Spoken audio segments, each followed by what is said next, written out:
Accounting no problem में आपका स्वागत है। मैं हूँ आरती। आज का अध्याय जीएसटी के बारे में है।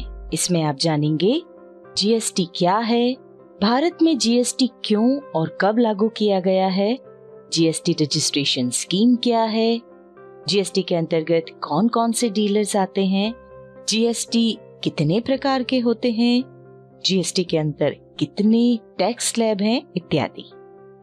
दोस्तों, जीएसटी एक बहुत बड़ा टॉपिक है। इस वीडियो में हम इसे सरल शब्दों में और कम से कम शब्दों में समझाने का प्रयास कर रहे हैं, जिससे आप जीएसटी के बारे में जान पाएं।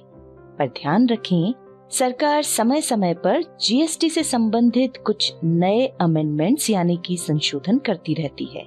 इसलिए आप भी समय समय पर जीएसटी से संबंधित नई जानकारी लेते रहें।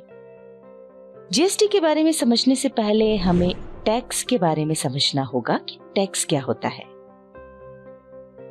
सरकार को देश की प्रगति के लिए, जैसे सड़क, पुल, स्कूल, अस्पताल आदि के निर्माण के लिए, विकास की योजनाओं के लिए, देश की सुरक्षा के लिए रक्षा उपकरणों, हथियारों को खरीदने, बनाने के लिए, इसी तरह अन्य सभी क्षेत्रों में काम करने के लिए धन की आवश्यकता होती है। इसलिए सरकार प्रत्यक्ष और अप्रत्यक्ष रूप से देश के नागरिकों से धन इकट्ठा करती है। इसे टैक्स कहते हैं।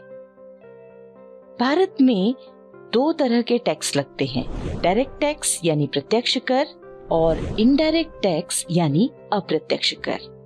डायरेक्ट टैक्स से तात्पर्य ऐसे टैक्स से है जो सरकार सीधे हमसे वसूल करती है, जैसे income tax, gift tax, wealth tax. Direct tax को समझने के लिए हम आपको इनकम टैक्स का उदाहरण दे रहे हैं। इनकम टैक्स हमारी आय के ऊपर लगने वाला टैक्स है। इसके अंतर्गत हमें किसी निश्चित सीमा के बाद हमारी जो भी आय होती है उस पर किसी निश्चित दर से सीधे सरकार को टैक्स देना होता है। इनडायरेक्ट टैक्स से तात्पर्य ऐसे टैक्स से है जो सरकार सीधे हमसे वसूल नहीं करती, बल्कि जब हम कोई वस्तु खरीदते हैं या किसी से कोई सेवा यानी सर्विस लेते हैं और उसके बाद वो व्यापारी या सर्विस प्रोवाइडर जब हमें उसका बिल देता है तो उसमें माल या सर्विस के मूल्य के साथ कुछ टैक्स भी जोड़ता है और बाद में वो व्यापारी या सर्विस प्रोवाइडर हमसे वसूला गया टैक्स सरकार को देता है। इस तरह के टैक्स को इनडायरेक्ट टैक्स कहते हैं। इसके अंतर्गत जीएसटी, वेट, एक्साइज ड्यूटी इत्यादि आते हैं। चलिए आप समझते हैं जीएसटी क्या है। जीएसटी का फुल फॉर्म है गुड्स एंड सर्विसेज टैक्स। ये 3 शब्दों से मिलकर बना है। गुड्स यानी माल या वस्तुएं, सर्विसेज यानी सेवाएं और टैक्स यानी कर। इस तरह से गुड्स एंड सर्विसेज टैक्स का मतलब हुआ माल या वस्तुओं और सेवाओं पर लगने वाला कर। अब सवाल ये है कि वस्तुओं और सेवाओं पर तो पहले से ही टैक्स लगते आ रहे हैं, तो फिर जीएसटी की जरूरत क्यों पड़ी और इससे क्या लाभ है? तो इसको लगाने के कुछ मुख्य कारणों को समझ लेते हैं। पहला कारण है, जीएसटी लागू होने से पहले हमारे देश में व्यवसाय की प्रकृति के हिसाब से राज्य सरकारें और केंद्र सरकार कई तरह के टैक्स लगाती थी। इन्हें समाप्त करके एक टैक्स लगाना था। सरकार ये टैक्स किस तरह लगाती थी, इसे समझने के लिए हम व्यवसाय को 3 मुख्य श्रेणियों में बांट रहे हैं। पहली श्रेणी है मैन्युफैक्चरर्स। ऐसे डीलर्स या कंपनियां जो कच्चा माल खरीदकर उससे उपयोग करने लायक माल या वस्तुओं का निर्माण करते हैं और फिर उस तैयार माल को अपने व्यापारियों या ग्राहकों को बेचते हैं। तो इस प्रकार के डीलर्स या कंपनियां मैन्युफैक्चरर्स की श्रेणी में आते हैं। दूसरी श्रेणी है ट्रेडर्स की। ट्रेडर्स से तात्पर्य ऐसी कंपनियों या डीलर्स से है जो केवल माल का व्यापार करते हैं, यानी तैयार माल खरीदते हैं और प्रॉफिट लेकर उसे बेच देते हैं। यहाँ पर माल से तात्पर्य ऐसी वस्तु से है जिसका हम व्यापार करते हैं। जैसे कोई व्यापारी कपड़े का व्यापार करता है तो कपड़ा उसके लिए माल है। तीसरी श्रेणी है सर्विस प्रोवाइडर्स की। सर्विस प्रोवाइडर से तात्पर्य ऐसी कंपनियों से है जो केवल सेवा यानी सर्विस देने का काम करती हैं, जैसे टेलीकॉम सर्विसेज, ट्रांसपोर्ट कंपनियां, एडवर्टाइजमेंट सर्विस, इंस्टॉलेशन सर्विस आदि। तो इस प्रकार से हमने देखा कि काम के आधार पर व्यवसाय को 3 श्रेणियों में बांटा जा सकता है। जब भारत में जीएसटी लागू नहीं हुआ था तो उस समय कंपनियों या डीलर के नेचर और माल के आधार पर अलग अलग तरह के टैक्स लगते थे, जैसे माल के उत्पादन पर एक्साइज ड्यूटी, माल के विक्रय पर वेट यानी वैल्यू एडेड टैक्स और सीएसटी यानी central sales tax, service provider पर सर्विस टैक्स इत्यादि। सरकार ने 1 जुलाई 2017 को इन सारे टैक्स को खत्म करके इनकी जगह पर एक टैक्स जीएसटी लगा दिया। इसमें अभी कुछ अपवाद भी हैं, जैसे डीजल, पेट्रोल, शराब इत्यादि पर अभी भी वेट और अन्य टैक्स ही लग रहे हैं, अभी इन्हें जीएसटी में नहीं लिया गया है। पहले देश में कई तरह के टैक्स थे और हर टैक्स के लिए व्यापारी को अलग अलग कागजी खानापूर्ति करनी होती थी। बल्कि कई तरह के व्यापारियों को, जैसे मैन्युफैक्चरर्स को तो purchase tax, excise VAT, central sales tax सभी देना होते थे और इन सभी के लिए तरह तरह के कागजी रिकॉर्ड भी रखना पड़ते थे। ये सब करना व्यवसाय करने वालों के लिए एक बड़ा भारी सिरदर्द था। जीएसटी आने के बाद इस तरह की अलग अलग कागजी खानापूर्ति खत्म हो गई है। अब व्यवसायी को सिर्फ जीएसटी का एक ही रिकॉर्ड रखना होता है। साथ ही इसमें एक महत्वपूर्ण बात यह है कि जीएसटी इतना सरल है कि इससे संबंधित सभी काम व्यापारी खुद बगैर किसी मदद के आसानी से कर सकते हैं। अब हम आपको बताते हैं जीएसटी लगाने का दूसरा कारण। इसकी अवधारणा है वन नेशन वन टैक्स, यानी कि एक देश एक कर, जिससे कि पूरे देश में एक जैसी कर प्रणाली हो। इसको भी हम थोड़ा विस्तृत रूप से समझ लेते हैं। हमारे पूरे देश में अलग अलग राज्य सरकारें एक ही आइटम पर अलग अलग दर से टैक्स लगाती थी। उससे ये होता था कि एक ही आइटम अलग अलग राज्य में अलग अलग मूल्य पर मिलता था। जिस स्टेट में टैक्स रेट कम होता था वहाँ माल का मूल्य भी कम होता था, और जिस स्टेट में टैक्स रेट ज्यादा होता था वहाँ उस माल का मूल्य भी अधिक होता था। उदाहरण के लिए एक टीवी बनाने वाली कंपनी पूरे देश में अपने डिस्ट्रीब्यूटर्स के द्वारा 10,000 रुपए में एक टीवी बेचती थी। इस मूल्य में वैल्यू एडेड टैक्स यानी वेट अलग से लगता था, जो कि उत्तर प्रदेश में 25% और मध्य प्रदेश में 15% था। तो ग्राहक को एक ही कंपनी का एक ही प्रोडक्ट उत्तर प्रदेश में 12,500 में और मध्य प्रदेश में 11,500 रुपए में मिलता था। जीएसटी लागू करके सरकार का उद्देश्य इस विसंगति को दूर करना था। इस तरह के टैक्स डिफरेंस के कारण जिस स्टेट में टैक्स रेट कम होता था, कई व्यापारी वहां से माल खरीदकर जिस स्टेट में टैक्स रेट ज्यादा होता था वहां बगैर बिल के माल बेच देते थे। बिना बिल के माल बेचने से मतलब है टैक्स चोरी करना, और यही कारण था कि जिस राज्य में टैक्स रेट ज्यादा होता था वहां टैक्स चोरी भी बड़े स्तर पर होती थी। इसे भी एक उदाहरण से समझ लेते हैं। कई व्यापारी मध्य प्रदेश से 11,500 रुपए में टीवी खरीदते थे और उत्तर प्रदेश ले जाते थे। ले जाने का खर्चा 100 रुपए आता था और उस टीवी को 400 रुपए का मुनाफा लेकर 12,000 रुपए में उत्तर प्रदेश में बेच देते थे, और इस तरह टीवी बेचने पर वो बिल नहीं देते थे। अब इसका बड़ा नुकसान उत्तर प्रदेश के ईमानदार व्यापारियों को होता था, जो कि 10,000 रुपए का टीवी और उस पर यूपी गवर्नमेंट का 25% वेट यानी 2,500 रुपए, कुल मिलाकर 12,500 रुपए में एक टीवी बेचते थे, जबकि बिना बिल का टीवी 12,000 में बिक रहा था। तो ऐसे में ईमानदार व्यापारी का माल कैसे बिकेगा? और बस यही कारण था कि ईमानदार व्यापारी दुखी था, और इसका एक बड़ा नुकसान ये भी था कि यूपी में माल बिकने के बावजूद भी टैक्स यूपी सरकार को नहीं मिलता था। यही हालात देश के अन्य राज्यों के भी थे। जीएसटी आने के बाद देश के सभी राज्यों में किसी भी प्रोडक्ट पर लगने वाला टैक्स एक समान हो गया है। अब आप देश के किसी भी राज्य में कोई भी प्रोडक्ट खरीदें, उस पर एक ही टैक्स रेट है। जैसे कि अब इलेक्ट्रॉनिक्स आइटम्स पर पूरे देश में 18% टैक्स रेट है। बस यही कारण है कि बगैर बिल का कारोबार समाप्त हो गया है, जिससे ईमानदार व्यापारी भी खुश है और समान टैक्स होने से जिस प्रदेश में माल बिक रहा है, टैक्स भी उसी प्रदेश की सरकार को मिल रहा है। चलिए अब बात करते हैं कि जीएसटी नंबर किसे लेना आवश्यक है। जीएसटी नंबर के लिए भारत सरकार ने देश के सभी राज्यों को 2 कैटेगरी में बांटा है, नॉर्मल कैटेगरी और स्पेशल कैटेगरी। पहले बात करते हैं नॉर्मल कैटेगरी की। अगर किसी व्यापारी के माल का टर्नओवर किसी फाइनेंशियल ईयर में, यानी किसी वर्ष के 1 अप्रैल से लेकर के अगले वर्ष के 31 मार्च तक की अवधि में 40 लाख का हो जाता है, तो उस व्यापारी को जीएसटी नंबर लेना अनिवार्य है।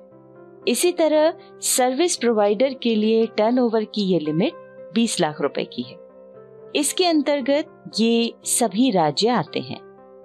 इसमें तेलंगाना के डीलर्स को ये छूट दी गई है कि वे चाहें तो नॉर्मल कैटेगरी में जाएं और चाहें तो स्पेशल कैटेगरी में जा सकते हैं। अब बात करते हैं स्पेशल कैटेगरी की।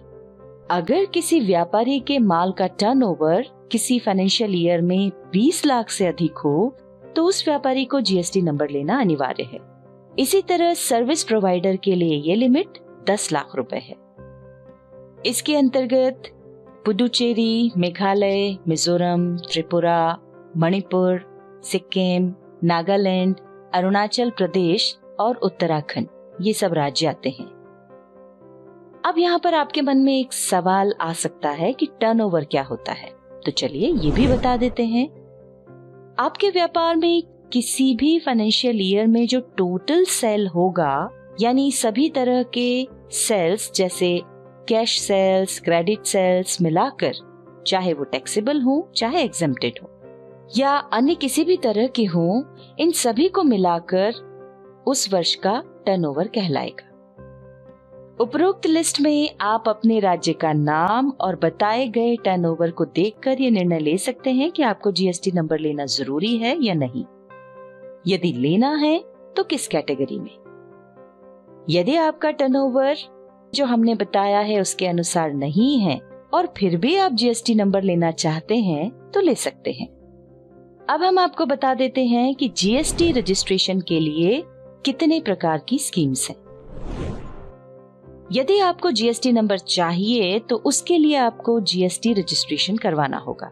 जीएसटी रजिस्ट्रेशन की 2 स्कीम्स हैं, कंपोजिशन स्कीम और रेगुलर स्कीम। आप अपने बिजनेस की जरूरत के हिसाब से इनमें से किसी में भी अपना रजिस्ट्रेशन करवा सकते हैं। इन दोनों स्कीम्स को हम डिटेल में बता देते हैं। पहले बात करते हैं कंपोजिशन स्कीम के बारे में। कंपोजिशन स्कीम छोटे व्यापारियों के लिए है। इसे भी 3 भागों में बांटा गया है। पहला, मैन्युफैक्चरर्स एंड ट्रेडर्स। दूसरा, रेस्टोरेंट जहां पर अल्कोहल सर्व नहीं किया जाता है। और तीसरा, सर्विस प्रोवाइडर्स। अब आपको पहले बताते हैं मैन्युफैक्चरर और ट्रेडर के लिए कंपोजिशन स्कीम के बारे में। इसके अंतर्गत वो डीलर्स आते हैं जो किसी भी तरह के माल का निर्माण करते हैं या व्यापार करते हैं। इसके अंतर्गत आने वाले व्यापारी के टर्नओवर की अधिकतम लिमिट किसी भी फाइनेंशियल ईयर में 1.5 करोड़ है, यानी उसका टर्नओवर 1.5 करोड़ से अधिक नहीं होना चाहिए। यहाँ पर एक बात ध्यान रखें कि नॉर्थ ईस्टर्न स्टेट्स यानी उत्तर पूर्वी राज्यों और उत्तराखंड के लिए ये लिमिट 75 लाख रुपए है। और अब बताते हैं सर्विस प्रोवाइडर के लिए कंपोजिशन स्कीम के बारे में। इस स्कीम में वो डीलर्स रजिस्ट्रेशन करवा सकते हैं जो सर्विस देने का काम करते हैं। सर्विस प्रोवाइडर के टर्नओवर की लिमिट 50 लाख है, यानी उसका टर्नओवर किसी एक फाइनेंशियल ईयर में 50 लाख से अधिक नहीं होना चाहिए। अब चलिए बात करते हैं उन नियमों की जो कंपोजिशन स्कीम लेने के बाद आपकी कंपनी पर लागू होंगे। पहला नियम है, इस स्कीम में आने वाला व्यापारी केवल अपने राज्य में ही माल बेच सकता है, यानी राज्य के बाहर माल नहीं बेच सकता। हाँ, वो अपने राज्य से और दूसरे किसी भी राज्य से माल खरीद जरूर सकता है। दूसरा नियम है नो ITC अवेलेबल, यानी कंपोजिशन स्कीम में व्यापारी को कभी भी ITC मतलब इनपुट टैक्स क्रेडिट का लाभ नहीं मिलता है। अब इसको समझने के लिए पहले समझना होगा इनपुट टैक्स क्रेडिट का मतलब क्या होता है। जब भी कोई डीलर गुड्स या सर्विस परचेस करता है तो उस परचेस पर GST भी देता है, और जब वो गवर्नमेंट को अपना GST पे करता है तब खरीद पर दिए गए टैक्स की छूट लेता है, और इस तरह की मिलने वाली छूट को ITC यानी इनपुट टैक्स क्रेडिट कहते हैं। कंपोजिट डीलर के मामले में परचेस पर चुकाए गए टैक्स की छूट नहीं मिलती। जैसे किसी कंपोजिट डीलर ने 10,000 में एक टीवी खरीदा जिस पर 1,800 रुपए GST दिया है। अब जब वो अपना GST भरेगा तो उसमें परचेस पर दिए गए GST के 1,800 रुपए की छूट नहीं ले सकता। तीसरा नियम है no GST charge. Composition scheme में रजिस्टर्ड डीलर जो भी सेल करता है उस सेल पर वो ग्राहक से GST वसूल नहीं कर सकता, यानी वो बिल में GST लगाकर गुड्स और सर्विस नहीं बेच सकता। जैसे कि उसने 10,000 रुपए में एक टीवी खरीदा जिस पर 1,800 रुपए GST चुकाया, और इस तरह से उसने सप्लायर को कुल 11,800 रुपए का पेमेंट किया, और इसमें अपना प्रॉफिट 1,200 रुपए जोड़कर उस टीवी को ग्राहक को 13,000 रुपए में बेच दिया। अब वो इस 13,000 रुपए पर ग्राहक से किसी तरह का GST नहीं ले सकता। चौथा नियम है, कंपोजिशन स्कीम में मैन्युफैक्चरर और ट्रेडर्स को अपने कुल सेल का 1%, रेस्टोरेंट जहां पर कि अल्कोहल सर्व नहीं किया जाता है उनको 5%, और सर्विस प्रोवाइडर को 6% का GST अपने पास से भुगतान करना पड़ता है। जैसा कि अभी हमने आपको बताया था कि कंपोजिट डीलर ने 13,000 में एक टीवी बेचा, और यदि वो ट्रेडर की श्रेणी में आता है तो उसे 13,000 रुपए पर 1% यानी 130 रुपए GST भरना होगा। और जैसा कि हम आपको पहले ही बता चुके हैं, ट्रेडर ये GST ग्राहक से वसूल नहीं कर सकता, ये उसे अपने पास से ही भरना होगा। पांचवा नियम है, कंपोजिशन स्कीम में उसे बिल के ऊपर बिल ऑफ सप्लाई लिखकर देना होता है, जिससे ग्राहक को मालूम पड़ सके कि उसने जिससे माल खरीदा है वो कंपोजिशन डीलर है। छठवां नियम है, कंपोजिशन स्कीम में व्यापारी को क्वार्टरली यानी 3 माह में एक बार टैक्स का भुगतान करना होता है। सातवां नियम है, कंपोजिशन स्कीम में व्यापारी को हर बिल का हिसाब नहीं रखना होता है, क्योंकि उसने ग्राहक से कोई टैक्स ही नहीं वसूला है, तो फिर सरकार उससे प्रत्येक बिल का हिसाब क्यों ले। उसे तो केवल हर 3 माह में GST CMP 8 और साल में एक बार GSTR 4 रिटर्न फाइल करना होता है। यहाँ रिटर्न से तात्पर्य है आपने जो भी ट्रांजैक्शंस किए हैं उनकी समरी देना। अभी हमने कंपोजिशन स्कीम के बारे में बात की, आइए अब रेगुलर स्कीम के बारे में समझ लेते हैं। रेगुलर स्कीम में टर्नओवर की कोई अधिकतम सीमा नहीं है, और इसके अंतर्गत आने वाला व्यापारी राज्य के अंदर और राज्य के बाहर दोनों जगह पर माल खरीद और बेच सकता है। रेगुलर स्कीम के अंतर्गत कुछ रूल्स और रेगुलेशंस भी हैं, आइए उन्हें समझ लेते हैं। पहला है, रेगुलर स्कीम के अंतर्गत आने वाले व्यापारियों द्वारा जो भी माल या सेवाओं की खरीद की जाती है और उस खरीद पर जो भी GST चुकाया जाता है उसका ITC यानी इनपुट टैक्स क्रेडिट प्राप्त हो जाता है। इसका मतलब ये हुआ कि गवर्नमेंट को टैक्स पे करते समय खरीद पर दिए गए GST की छूट मिलती है। दूसरा नियम है, रेगुलर स्कीम के अंतर्गत आने वाला व्यापारी जो भी माल अपने ग्राहक को बेचता है उस पर वो उस ग्राहक से जीएसटी वसूलता है। इस तरह सेल पर वसूल किए गए जीएसटी को आउटपुट जीएसटी कहते हैं। तीसरा नियम, इस स्कीम में डीलर अपने सेल के आउटपुट जीएसटी से परचेस के इनपुट जीएसटी यानी इनपुट टैक्स क्रेडिट को घटाता है और इनके डिफरेंस का भुगतान सरकार को करता है।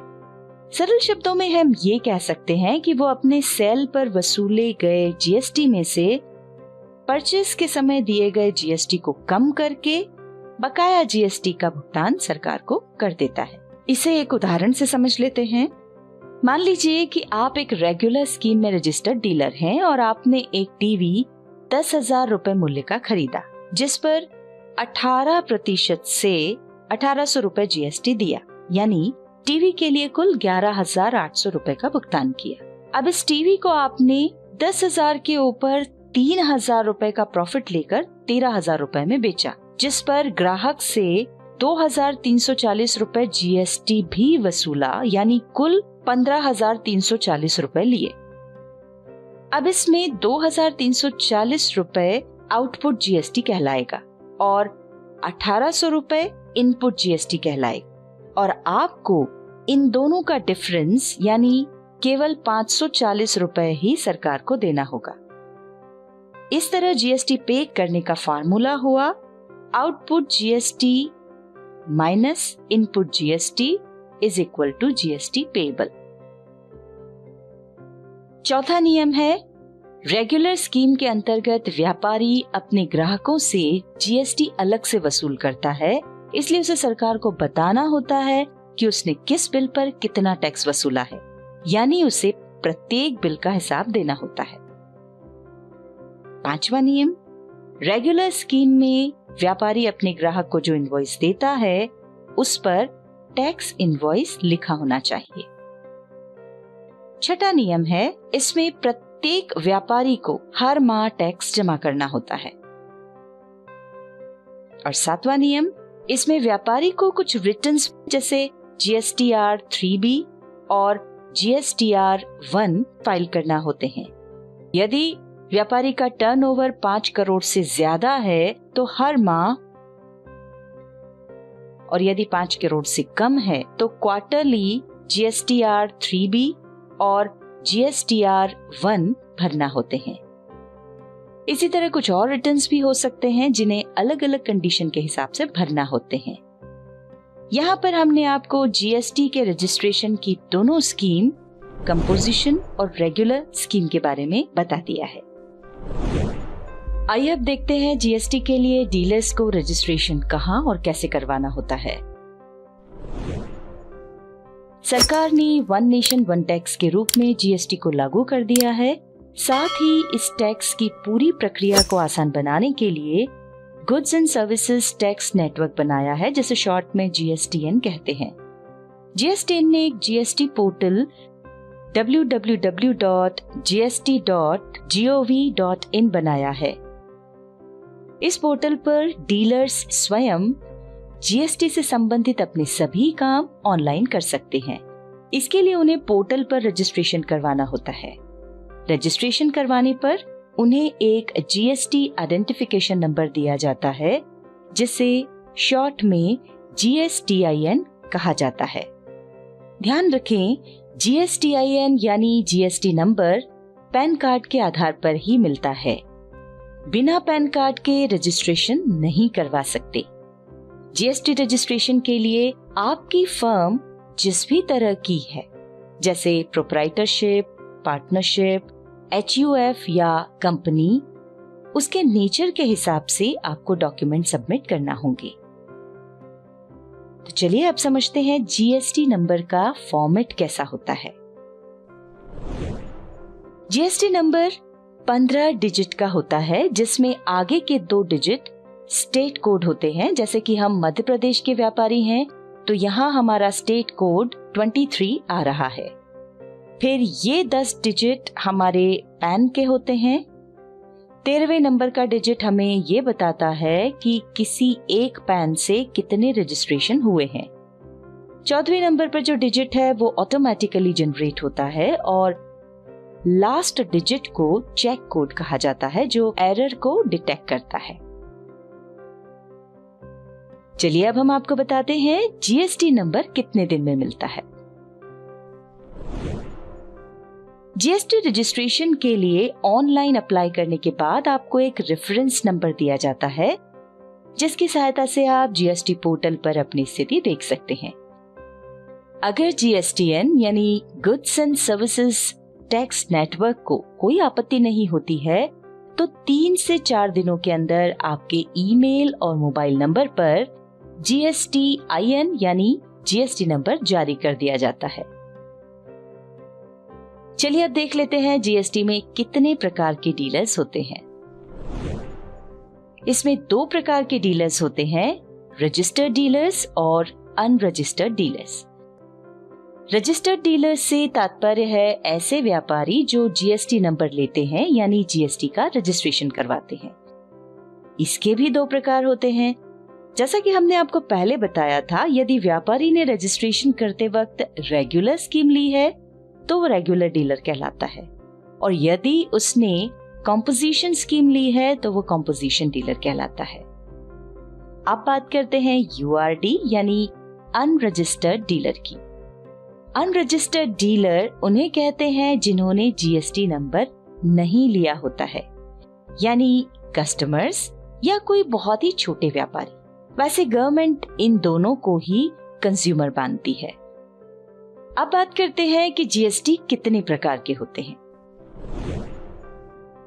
अभी तक हमने जीएसटी क्या है, इसमें कितनी स्कीम्स होती हैं और कितने प्रकार के डीलर्स होते हैं इत्यादि अनेक जानकारी प्राप्त की। अब बात करते हैं जीएसटी कितने प्रकार का होता है। तो ये 3 प्रकार के होते हैं, एसजीएसटी यानी स्टेट जीएसटी, सीजीएसटी यानी सेंट्रल जीएसटी और आईजीएसटी यानी इंटीग्रेटेड जीएसटी। जब कोई रेगुलर डीलर अपने ही राज्य में किसी को माल बेचता है या किसी रेगुलर डीलर से माल खरीदता है तो इस माल की क्रय और विक्रय पर एसजीएसटी और सीजीएसटी लगाया जाता है। राज्य के अंदर इस प्रकार के क्रय विक्रय को इंट्रा स्टेट परचेस या सेल कहते हैं। मान लीजिए किसी रजिस्टर्ड डीलर ने 1000 रुपए का माल बेचा। जो माल बेचा है उस पर 18% जीएसटी एप्लीकेबल है, तो रजिस्टर्ड डीलर उस ग्राहक से 1000 रुपए माल के और 180 रुपए टैक्स के लेगा, यानी कुल 1180 रुपए लेगा।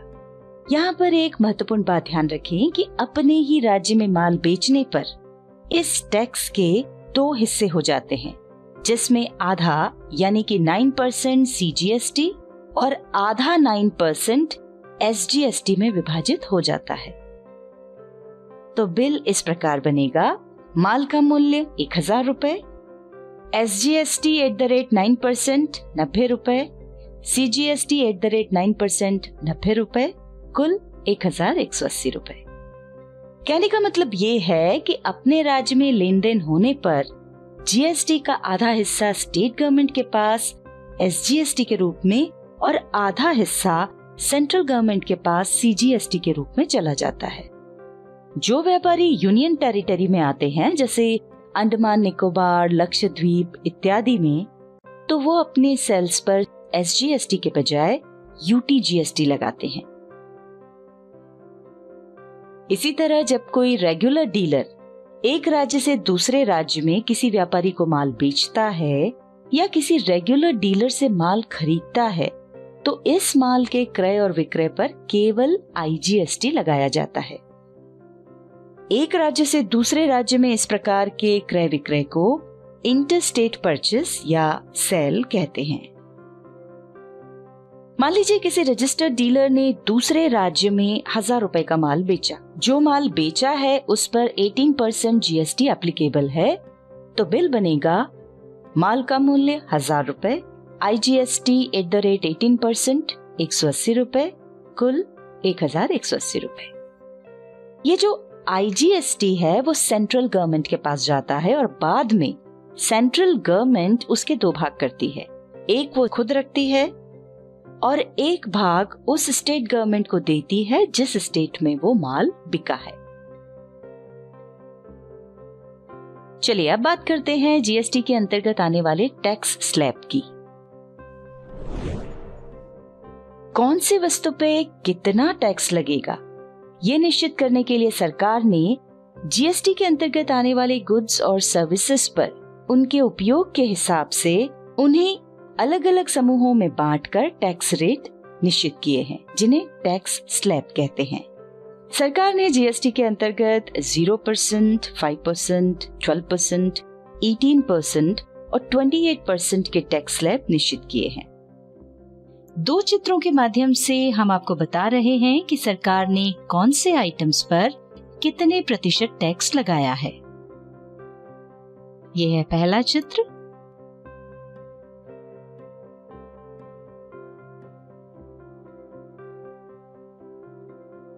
और यह है दूसरा चित्र। अभी हमने जो इस वीडियो में बताया उसकी महत्वपूर्ण बातों को हम फिर से चार्ट के माध्यम से दिखा रहे हैं।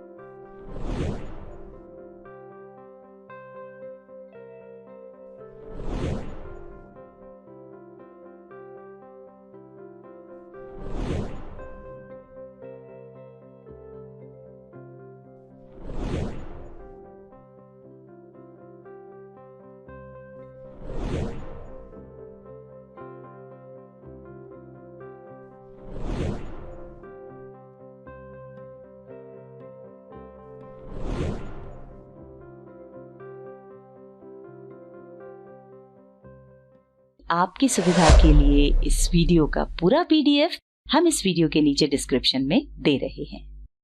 दोस्तों, इस वीडियो में बस इतना ही। आगे की वीडियोस में हम आपको बताएंगे कि टैली प्राइम में जीएसटी कैसे एनेबल करते हैं और इस पर कैसे काम किया जाता है। धन्यवाद।